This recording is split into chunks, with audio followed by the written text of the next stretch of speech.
The Woodstock Festival in 1969 was a monumental gathering of more than 400,000 people and a defining moment in history. However, the festival did not really take place in Woodstock. When the promoters' permits were denied a few weeks before the festival, it was quickly moved to a new site in Bethel, New York. Earlier this year, Positive Spin visited the festival site and the Woodstock Museum at the Bethel Center for the Arts. Touring the Woodstock Museum, we experienced a treasure trove of films, photograph, music, and Woodstock memorabilia. The museum also presents a comprehensive overview of the history of the 1960s. While at the museum, we interviewed Julia Fell, the assistant curator, concerning how the Bethel Center for the Arts is keeping the spirit of Woodstock alive while serving the needs of the present-day community. You know, we've just been through this amazing exhibit or exhibits, and I am just wondering, how did this all happen? I mean, how did the field, be preserved like that? And how were you able to create this wonderful, wonderful facility and these exhibits?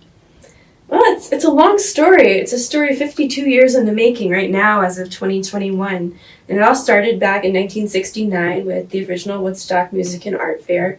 And as soon as that event took place, it changed America. It changed a whole generation.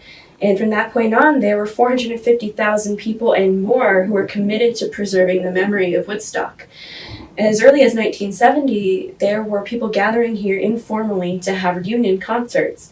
And although the land that we sit on currently went through various different private ownerships in that time, there were always people gathering here to celebrate Woodstock.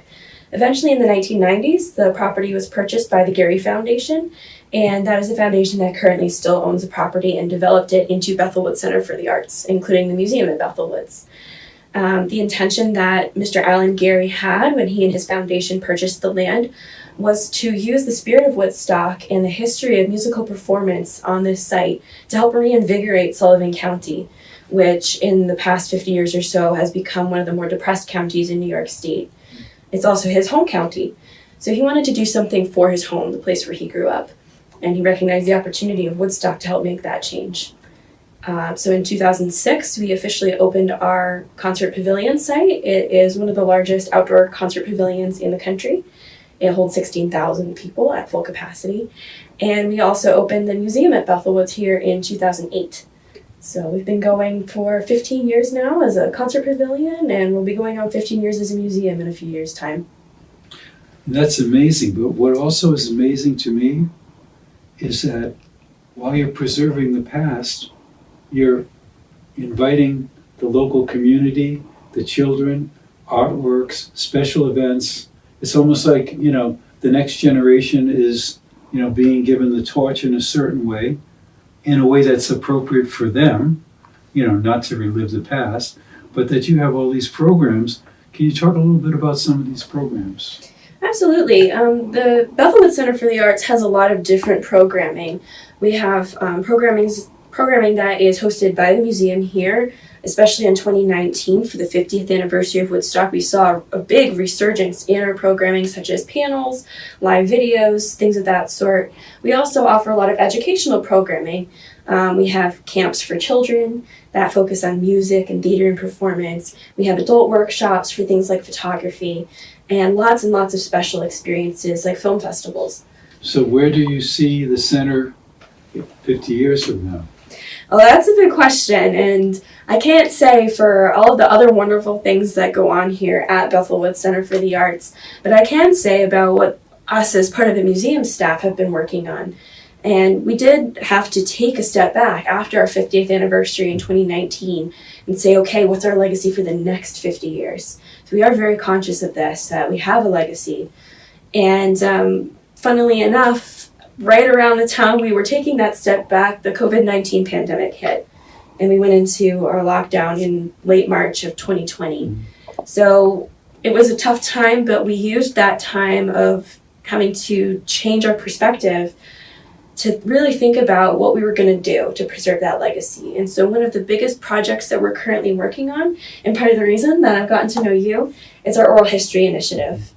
So we've recognized that the stories of Woodstock, and Woodstock is not one story, but 450,000 individual stories, we realize those are a finite resource. And we are uniquely positioned to be the one to collect those stories.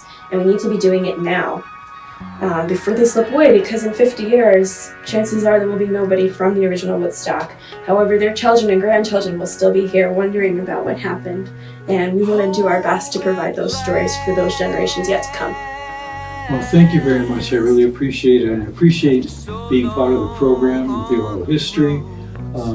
I'll tell you, so many memories going through the museum today. So many times tearing up, just knowing that the inspiration for my whole life's work began here on this site, and now I'm back here. While walking the field where the festival took place and taking a photo with the Woodstock Memorial, it brought back memories of my days experiencing the magic of the Woodstock Festival and how it changed my life. I had been studying to be a history teacher. However, after attending the festival, my life took a dramatic turn and I became a concert producer, working with some of the biggest stars in the music industry, like Jefferson Starship, The Grateful Dead, Carlos Santana, Stevie Wonder, Dionne Warwick, Alanis Morissette, and many more. Woodstock, 52 years later, let's say hello, 450,000 people. I couldn't believe it. Like nothing I ever imagined in my life. And there was a stage, and the music, it was magic, it was love, it was peace. This led to my writing a #1 best-selling book on Amazon, entitled You Can Escape the Box and Live a Life of Miracles, Lessons from a Woodstock Journey. And I just can't stay away. Yes, definitely come visit us. We are here in Bethel, New York, the site of the original 1969 Woodstock Music and Art Fair.